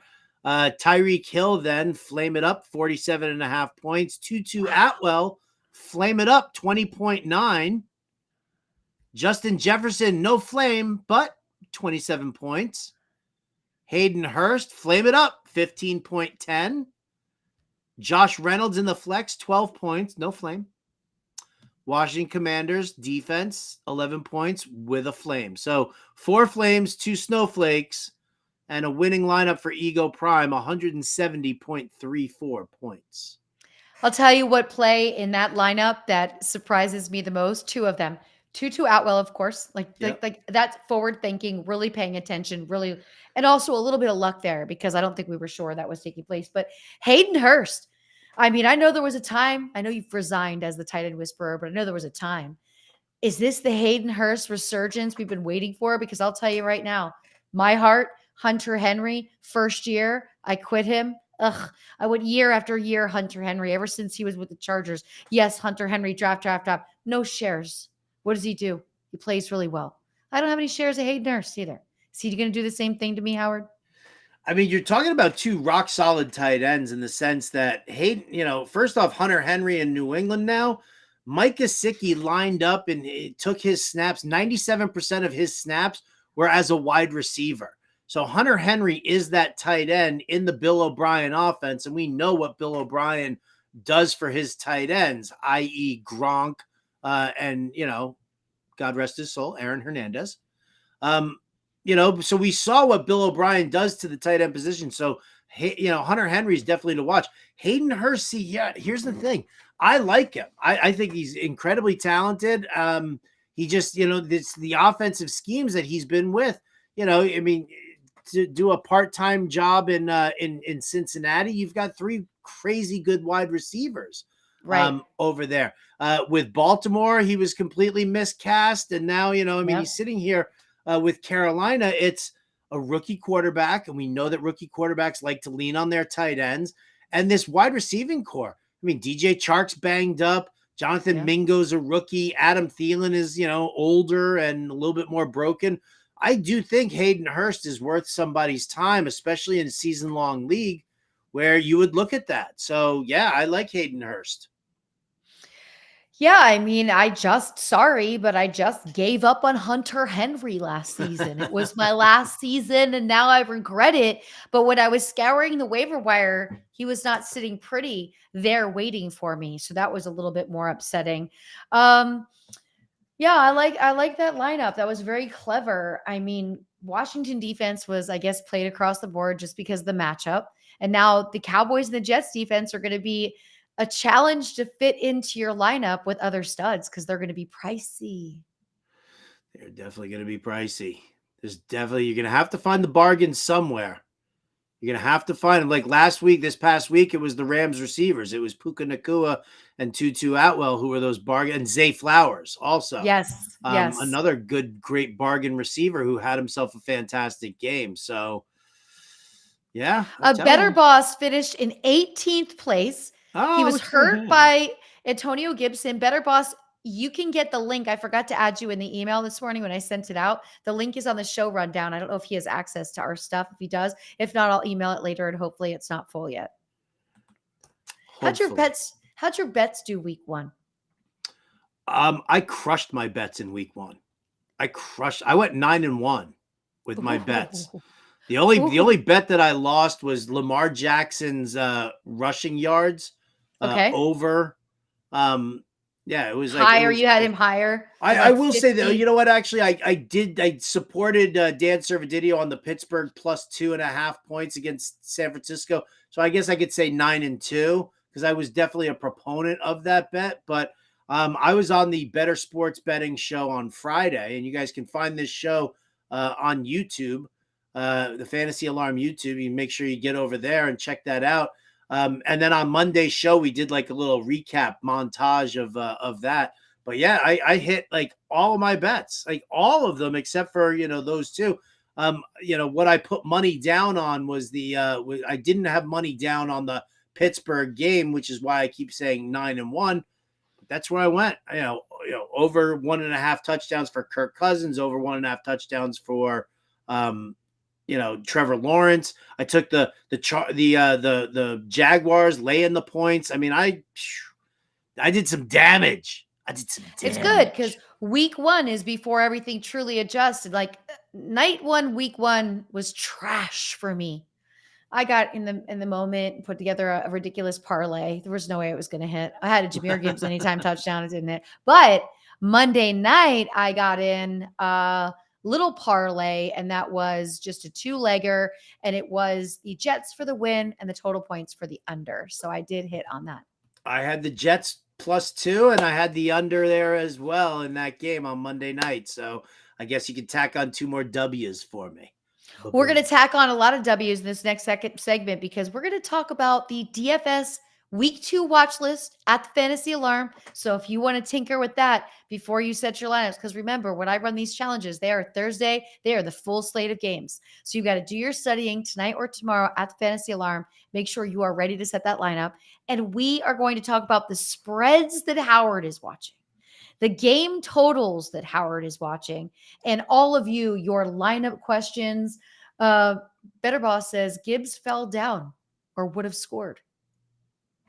That's the post. That's the message. Way it goes. The turf monster. It gets you every time. The turf monster gets you every single time. I'm going to throw one more out here. Devonta Smith. Let's talk about this one. Underdog again. Higher or lower? 61.5 receiving yards. You know what? I like the higher on this one here for him. It's Minnesota. Not a great pass defense. I do like Brian Flores, their defensive coordinator, but he just doesn't have the personnel to jump in on there. I think there'd be another big focus on AJ Brown, which gives me Devonta Smith. I like the player a lot. I mean, to think that he goes 70, 80 yards this weekend with a touchdown, I don't see a problem with that. I like that as well. Have him in quite a few leagues. AJ Brown was much harder to get than Devonta Smith when it came to the rankings and drafts. And then the last one here is Christian McCaffrey. Higher or lower? 75.5 receiving yards. 75.5 receiving yards for Christian McCaffrey. I mean, he's got to, rushing yards, rushing. Oh, rushing. Yeah. Oh, you know what? Then I'll say lower. Lower because I do think that, I mean, he would have to really break a long touchdown run, which I mean is obviously doable. But I think that, when you're looking at this matchup for San Francisco, and they're taking on the Rams. Yeah. I feel like you're going to want to just, in order to avoid the pass rush and Aaron Donald, you throw the little screen passes out to your running back and, because as soon as Aaron Donald just over pursues, bloop it right over him and McCaffrey's off to the races. So I'll say that, if it were receiving yards, I'd probably hit the higher on that, but I'll say lower for McCaffrey, 78.5 rushing yards. Byron has a question, and I want you, maybe Byron, to frame it because I want to be sure I have it correct. Should I go with Tutu Atwell with Tyreek Hill? Would that be in DFS? Is that in a season-long league? Can you guess at that question, Howard? Can I guess? Should I go with Tutu? Should I go with Tutu Atwell with Tyreek Hill? So I guess pairing them together. I mean, it's like, I mean, that's what won the DFS contest, but I mean, are you really going to try and run it back with the same two guys? No, you're not going to try and run it back. No, that's just incredibly unrealistic. No, you're right. Overall, in your fantasy leagues, I haven't checked all of my best ball totals yet. I don't know about you, and it's probably because I'm the most devastated because out of the 40 best ball draft leagues I did, I probably have Aaron Rodgers in half of them. The beauty of best ball is that I don't look at my teams to the end of the season until the season's over. That's what I'm doing this year. I mean, I'm like logging into like 40 season long leagues that I got to make waiver moves on, right? So I don't have time to check on my best ball. I had a hard enough time checking on my teams that waivers ran last night to see if I got any of the guys. So Byron says, no, he picked up Tutu off waivers. Okay, so you picked up Tutu. Again, we kind of want to know who your other receivers are, right? Before we give a lineup question. So I would give us your receivers and we'll be able to tell you who is the great pairing. But kudos to you for having Tyreek because the guy runs at a different pace. I mean, how many times is he going to run that crossing slant? And not get hit or tackled or anything. I mean, as soon as he starts running that route, if I'm the safety, I'm like, you know what? I'll just take the penalty here for like a defensive hold or something like that. I won't do a pass interference, but I'll grab onto the back of his jersey by his numbers and just be like, all right, you know what? Yeah, holding. Oh, I'm sorry. 5 yards, first down. We're going to get to these team totals. We're also going to get to the lines that Howard Bender likes. Don't forget to check out everything going on at Fantasy Alarm and Underdog Fantasy. You're listening to Lisa Ann Does Fantasy Bettor with Howard Bender and Lisa Ann on Better Sports Network and Fantasy Alarm. Like Devon Levi started off in the friend zone and now like he could possibly be wife material. So it is exceptionally hard to trust a rookie goalie in the NHL. The kid is what? He's 21. Like, okay. And he is going to the Buffalo Sabres. But we've all agreed that the Buffalo Sabres are at least a somewhat better hockey team on paper. Again, it's hard to trust a rookie goalies. We've seen future Hall of Fame goalies like, Fleury in his first year struggle, right? Carey Price in his first year struggle. It is tough for goalies to come in and have success. That being said, nobody outside of maybe a Buffalo sports fan can tell me who the two goalies on their roster are, because I didn't know until this morning, until I was reminded that it was Eric Comrie and Ukko-Pekka Luukkonen. And I was like, okay, well, he has the crease to himself. So all he can do is lose it. That's all he can do.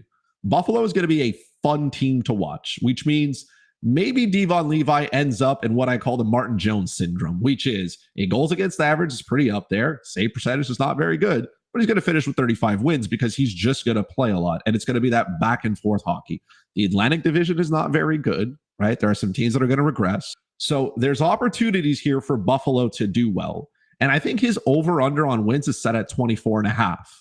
So again, there's a lot of things that I may not trust about him, but as a 13th goalie off the board, and I think that is a reach at 13. I think a lot of people have him farther back than that. So he may be 13 on NHL.com's list, but you may end up and show up in your Yahoo or your ESPN draft and they haven't ranked probably outside of the top 20. So I would have no issue as a second goalie going with Levi, because like, who's taking his spot? Nobody. And volume at one point, if you're in a league that doesn't penalize you for losses, if you're in a league that rewards saves and save bonuses like, for daily, DraftKings does, he has all that working for him. So if it doesn't work out, all right, fine. Then you can go and pick up whoever is there. But it is his net to lose. I understand the risk. I will definitely take, because that's how you win championships, right? You got to take risks to win them. If you're safe, you're going to finish, eliminated in the first round and you had a good time. Or you can try to win the championship on draft day.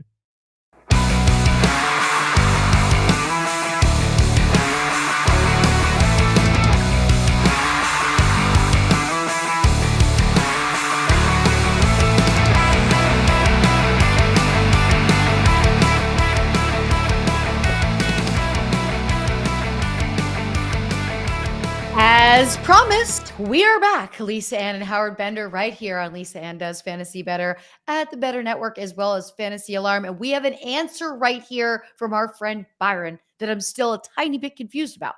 So he did pick up Tutu off the waivers, but he says he has Tyreek, Calvin Austin, and Tutu.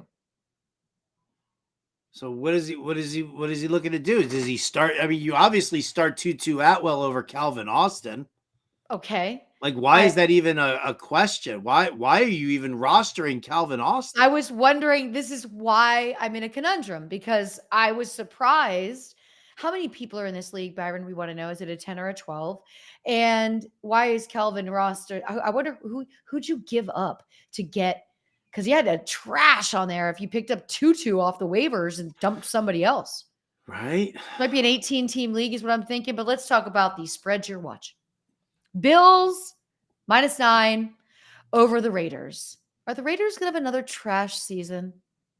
I don't know if they're going to have a trash season. I think that there are some inherent issues with them. I think the big problem, or for me, is why I'm looking at Buffalo -9 right now, and that is my lean, is that I think Josh Allen and the Bills come back a lot stronger. The best part about that Raiders defense is Max Crosby in the pass rush. Their secondary is mediocre at best. Their linebackers have a tendency to be a little on the sluggish side. Their defensive line is So, I think that when you're looking at this with Buffalo, I think that if you expect Buffalo to do what they're supposed to do, I think that they, at home week 2 after a loss to the Jets, I think they slap around the Raiders like. I agree with you on that one too. Byron said it's in your commissioner league, Lisa. I commissioned 4 leagues, Byron, and I'm in over 20. So I can't remember everybody else's lineups. It's hard to believe, but I'm not sure which league he means, because one of them is a 10 team and the others are all 12. So we'll figure that out. But we do have a lineup question. Keenan Allen, Amari Cooper, DeAndre Hopkins. Ryan needs 2, Howard. Again, that's Keenan Allen, Amari Cooper, and DeAndre Hopkins for our friend Ryan. I love DeAndre, but man, when we talk about Ryan Tannehill. He looked terrible. Terrible. And I felt really bad because I don't want him to look terrible, because that's not why D-Hop went there. He looked terrible. Terrible. Which puts me on the other 2 receivers immediately until I see, Tannehill snap out of it. I mean, it's not a... the matchup this week, Tennessee is hosting the Chargers, and the Chargers don't really have a great defense, a great secondary. However, what do? You run on the Chargers. That's the game plan. So you're gonna run hard with Derrick Henry and see what happens in the passing attack. But yeah, no, I would use the other two guys over D-Hop this week, regretfully, because I have a lot of shares of D-Hop as well. I am right there with you. So you're going to go with Keenan Allen and Amari Cooper there, Ryan. Thanks for the question. If anybody else has a lineup question, please drop them in the chat and I will get them out to me and Howard and get you set. Seahawks plus 5.5 versus the new look Lions. Well, all right. So originally I was looking at this, line, and I was like, man, if we're so in on the Lions and the Seahawks looked as bad as they did in week 1, like, why isn't the point spread bigger? Why is it 5.5? But now what we're dealing with right now is 2 injured offensive linemen for Seattle. The game, the game total, it opened at 51 and now it's down to like 46.5 or 47.5. So, I mean, I'm still like, the lean right now is Seattle with the getting the points because, I just think that I don't want to like overreact or whatever, but I have to wait and see what happens with this offensive line and see if they can't, put something together over the next 2 days in practice to have me a little bit more in on it. But, I mean, listen, am I going to ever rule out Geno Smith with DK Metcalf? No, probably not. Facts. All right, we've got a good one here from Dylan. It's a series, so I'm going to read them to you in order of delivery, Howard. So Dylan says he just made a move, more than a move. Full PPR. I gave up Jamar Chase. My heart bleeds. That's my comment. Mostert, Jamison Williams. In return, I got ETN, Flowers, and Addison. My starting running backs were James Conner and Mostert. I also have Calvin Ridley, AJ Brown, and DeAndre Hopkins. I felt I had crazy depth at wide receiver. I love the Jags offense with ETN.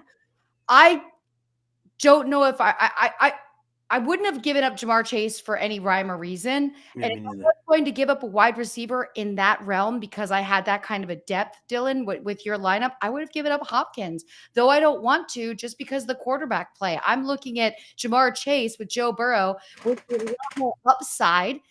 And again, this isn't about Hopkins. It's about his quarterback. So I'm looking at not as much upside with Hopkins. Would you have made this move? Would you have ever, week 2, given up Jamar Chase for any reason? No. And I mean, listen, he's getting back decent components. Jordan Addison, I love, obviously Travis Etienne is solid. But here's the problem. Here's the problem that I do have with Etienne. I think Etienne has a great game this week because it's going up against the Chiefs.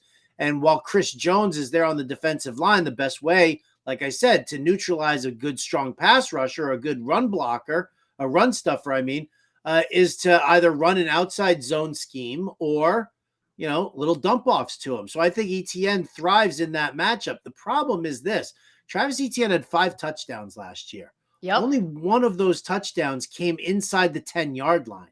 He doesn't get the touches there. And we already saw Tank Bigsby roll in and get that touchdown last week as opposed to Etienne. So I do worry a little bit about that situation. You gave up a premier player in Jamar Chase. And I just don't know if you got back the return that you really should have. We got a little rhyme or reason here. Dylan says, part of the reason for the trade is I'm a Ravens fan. Well, we're going to tell you right now, do not run your fantasy football team with the heart of a fan. Let's go to your next spread that you're watching, Howard. You got the Bears +3 versus Tampa Bay. So here's where I'm kind of looking at the Bears as the underdog. I know they're on the road, but we did expect a lot more out of the Bears with Justin Fields taking the next step, especially that he's got a wide receiver 1 in DJ Moore. You still have, a supportive ground game. It's not the be all end all, but it's still supportive enough to help you through it. And then you've got Darnell Mooney and Cole Kmet. So we had certain expectations for Chicago. They looked atrocious in week 1, absolutely atrocious. But are we overreacting? Because why are we elevating Tampa Bay? They beat Minnesota, who we already know their defense is suspect as it is. And so, it's Baker Mayfield. It's a makeshift offensive line. It's not the weaponry is good in a guy like Evans, a guy like Godwin. but I think that's kind of it, really. So I worry about what happens with people expecting too much out of Tampa Bay. I'll take the road dog plus the 3 points. The next one here, and I'm sending my love to Deb in advance for her Giants heartbreak, but the Giants -5 over the Cardinals. This should be a get-right game, as we talked about, for Daniel Jones. Not having Darren Waller is completely a bummer, but let's talk about this one. You're going Giants -5 over the Cardinals. I mean, that's definitely that's the lean that I'm going with right now. Again, there's that bit of fear, wondering, is the line a little too low, and is that kind of the sucker bet of the Giants only need to cover 5? Yeah, easily. So I worry that that's the sucker bet, especially because it's on the road for the G-men. But damn, I mean, Arizona's not a good team, not a good defense. And really, I mean, could the Giants possibly not bounce back against them? Could Saquon Barkley struggle in this one? So, I might lean towards the fact that I think the Giants win this game, but I might actually turn around and take the Cardinals with the points. And I'm going to say this. We always say, like, the East to West Coast travel is a bit different. Not that players aren't used to this, but early on in the season, they are lucky. It's a 4:05 game, so it's not the 1:05 game, which feels like 10 o'clock in the morning, on the East Coast. So that does help a bit, but all of these things matter, right, Howard? That's why you observe it early. You start to monitor the lines. The last spread here that you are watching is the Broncos -3.5 over the Commanders. How did you feel about what you saw so far out of Russell Wilson? I thought it was okay. It wasn't great, but I'm willing to say that it is a work in progress. The whole throwing to every single guy in the first quarter was driving me up a wall. We don't need to spread it around. This isn't Little League. Every kid does not need to play an inning.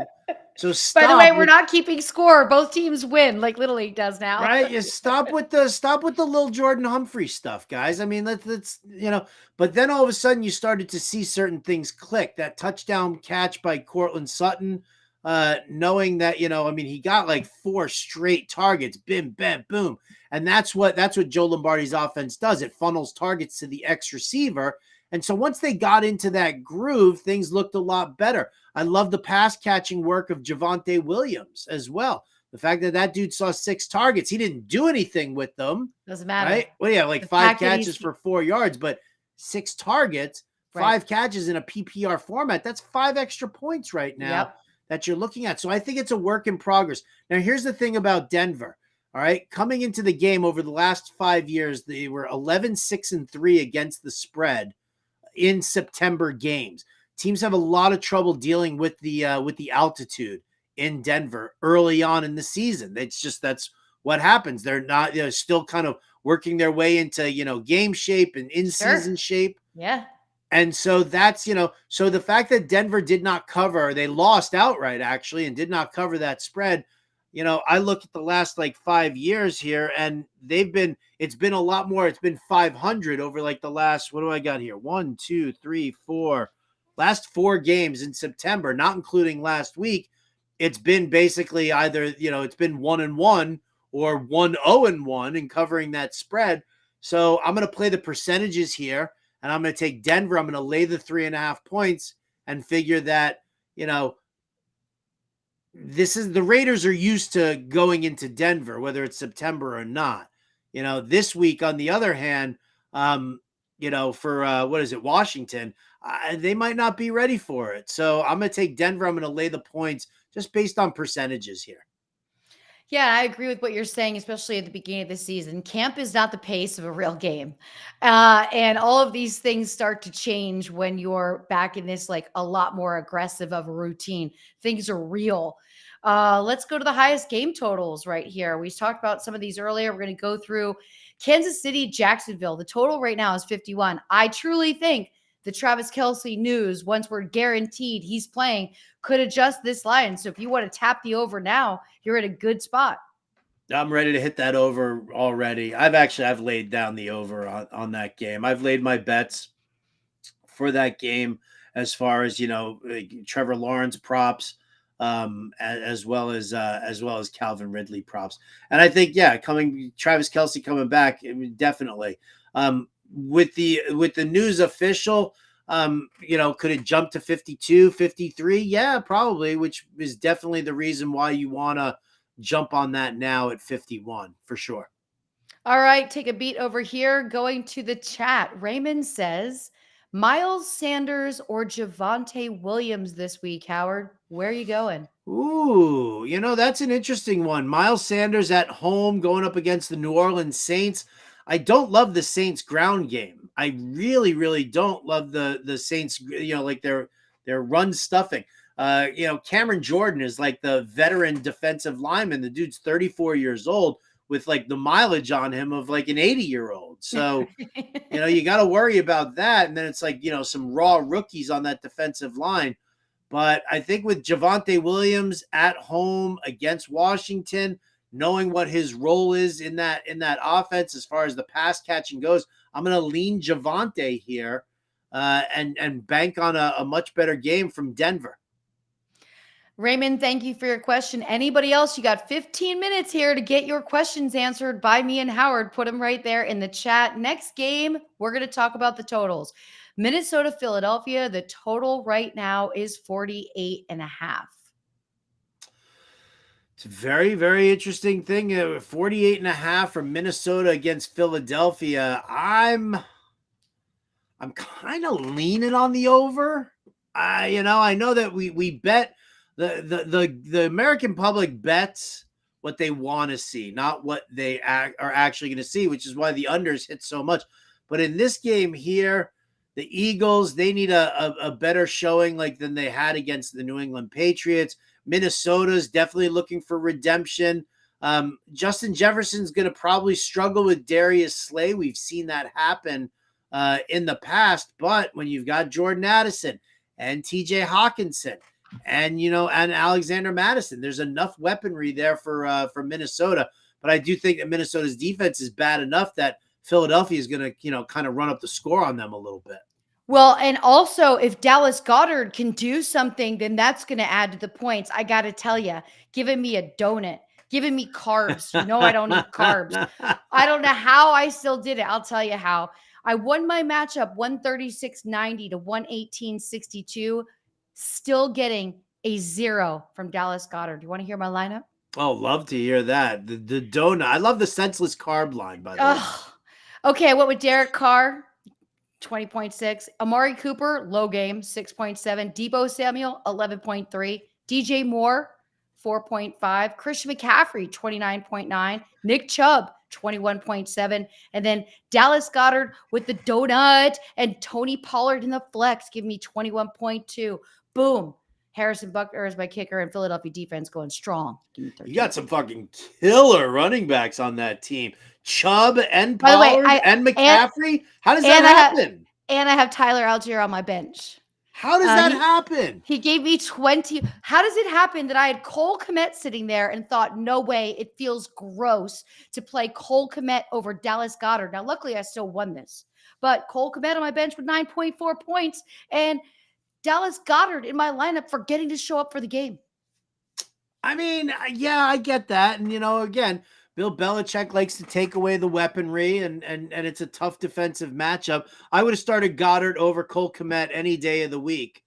I don't understand how somebody in that league allows you to draft Christian McCaffrey, Tony Pollard, and Nick Chubb. That's just a league-winning trio of running back. I don't give a crap who your wide receivers or tight ends are. That is a ridiculous running back core. I have Nico Collins on my bench, who wasn't going to play him over Amari Cooper, though he did outscore Amari Cooper. Ew. But again, I was just in quite a few leagues with. And by the way, my league mates were messaging me, through the week before the leagues, like, I'm going 0 RB. And I'm thinking, this is fantastic. You all go 0 RB. I'll make up my love on my wide receivers later, because look at this core. The fact that I have Algier on my bench, unbelievable, right? I am good to go with Pollard. My toughest decision is going to be, do I ever play Algier? or do I just have him here for bye weeks? Because I cannot sit McCaffrey, I cannot sit Nick Chubb, and I cannot sit Tony Pollard. I agree with you completely. And it's just the smart move. If you're going to let me have these running backs, I'll definitely be able to build in the middle. And you don't need, because when you've got game-breaking running backs like this, you don't need to have game-breaking wide receivers. It'd be nice to have them, but are you glued to that? No, not at all. Not at all. All right, we got a couple questions here. We've got Puka or Lockett PPR this week. I would like to hear how Lockett's doing, a little bit banged up. Am I correct, Howard? So I'd watch that news closely. Head injury. He came back into the game, but then I think he left a little early in the, later in the game too. I would take a look and see what happens, because, I'd probably just go Puka anyway, because if Seattle is down 2 offensive linemen, you're not going to be able, you're just not going to be able to run the routes that, Tyler Lockett is, usually running. So I feel like that's a dangerous spot to be in. And we've got another one here from Jacob. Jacob needs a flex in PPR. Javonte, McLaurin, Sutton, Justice Hill, or Flowers, and need a flex. So just one. You and I are big Cortland Sutton believers. I can't go Justice Hill, so let's just knock that out right now. Can we just take that name out? Can we put him on the bench with Tyree Cohen? Okay. Terry McLaurin, Javonte, Sutton, and Flowers now become our options. I think I'm still leaning Sutton. I love Cortland Sutton. I love Cortland Sutton. I know you do. I think of you every time I hear his name. I do dig Javonte. Like I said, I do. I'll go with you with Sutton. I'll stay on that. McLaurin with the turf toe, you don't know what's going to happen. I really did like the debut of Zay Flowers. Me too. I have him in a couple leagues. He's tucked away on my bench. I really liked him too, but I think you have to take advantage of Sutton, especially with Jerry Jeudy being out. We know that once Jerry Jeudy does come back, he's not going to be that focal point. Do you agree? Yes, I do agree with that statement. Let's go with another highest game totals here. We're going to go to Las Vegas Raiders, Buffalo Bills. Buffalo 40, the total points is 47. I think Buffalo is going to come out swinging. That was an embarrassing loss, no doubt about it. So what you say here?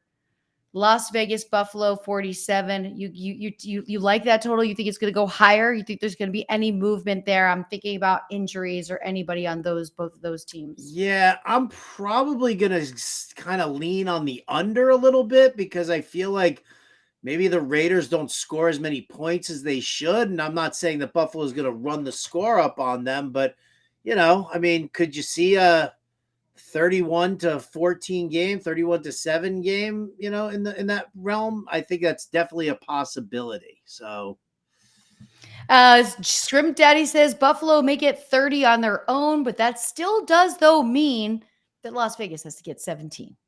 Yes, that is true. A little math here. A little math here.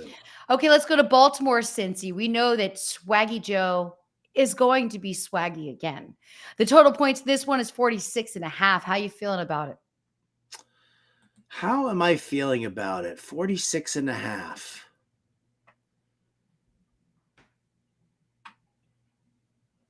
Did I freeze? No. No, I'm I was like thinking about it. I'm like, damn. Think I'm reading our next question that James I'm gonna. You know what? I'll just go on the under, because when in doubt, side with the under.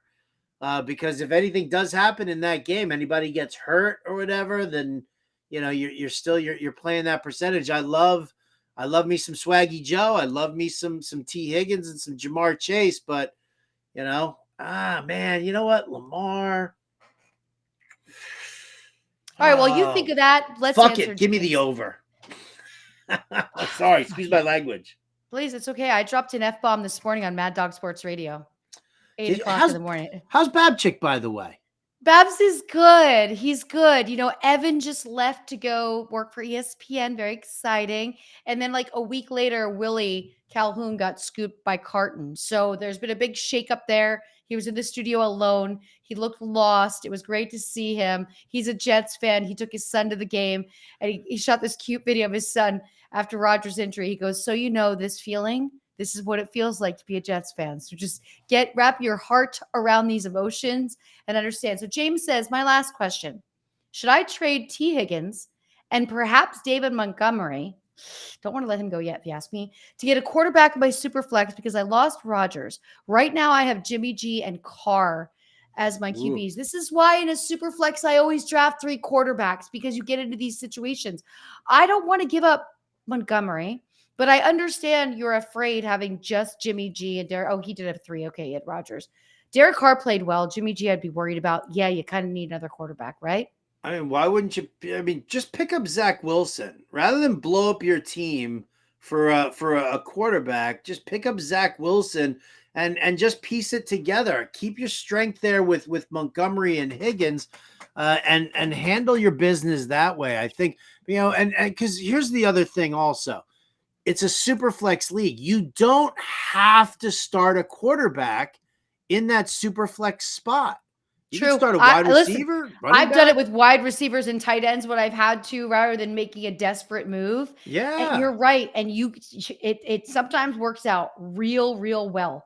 So that's you don't have to put a quarterback in there. I want to remind you all that Underdog Fantasy offers new contests and chances to win every day. Play Pick'em by choosing higher or lower on 2 to 5 of your favorite player stats. The more you pick, the more you can win. This week's 10 different people will win $10,000 if they submit a Pick'em entry with the designated player. Stay tuned for this week's $100,000 pick. Sign up at fantasyalarm.com/underdog and then use the promo code ALARM. First-time depositors get a $100, 100% match on $100. So, okay, we've got one more here, a team total I'm going to get to before we wrap this bad boy up. My boy, Tua, Miami, New England. 46.5 is the total points. Well, again, another one where we're really concerned about the weather here. I'll go with the under and hope that bomb cyclone hits. How about that? I will bank on that.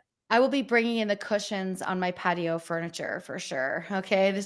I have to have weights on my patio furniture, Howard. It's the law in a building, so it doesn't fly over on a thing. Well, Smart. There's 50 pounds on each of them. Some of these storms have had these things sliding across the thing. So I will be bringing them in. They send an email saying, please bring in everything for your porches. We're having a bomb cyclone. So I got that today. James also just added Wilson is available. He said, yeah, you're right. Appreciate the feedback. And I'm thinking he's talking Russell Wilson, and he could pull him without having to blow up his team, just like you said. Zach, I'm sure he means Zach. Oh, you're right. Oh my gosh. This is the first name, second name basis thing. You're right. Zach Wilson, not Russell you know what? Wilson. I love it. Should I start Wilson? No. What about Zay? Should I start Zay? Well, is that Jones or is that Flowers? Like, you got to go first today, or at least initial, but yes, pick up Zach Wilson. And Byron says he thinks this game's going to be an over. I'm with you, Howard, on the under only because of the weather. Yep. Got to deal with the weather. Got to deal with it. Another Wednesday night just ticks by. You and I together here doing our thing, knowing that when we get off air, what are we going to do? We're going to check the waiver wires again, see what landed, what didn't. We're going to retinker with our lineups because tomorrow night's game is going to come fast. You're going to be doing live streams. You're going to be on Fantasy Alarm. You're going to be busy. And the next thing you know, it's game time. And you need to be sure that you did all the best moves you possibly could in every single lineup on all 200 of your leagues. I'll do my best. I will do my best. Everybody, don't forget to follow at Bettor Network and at Fantasy Alarm. Check out everything Fantasy Alarm has to offer, as well as Underdog. We will see you right here again. Share this YouTube video. Make sure you're subscribed as well. Lisa Ann and Howard Bender. Thank you, Brian Burns, in the studio for being a great DJ and a great facts person in the chat. We appreciate you. Thank you for listening to another episode of Lisa Ann Does Fantasy Bettor on the Bettor Network. That's my alarm letting me know that it's 30 seconds away. I don't know why I did it backwards. Lisa Ann Does Fantasy Bettor on the Bettor Network and Fantasy Alarm. We're out. Okay.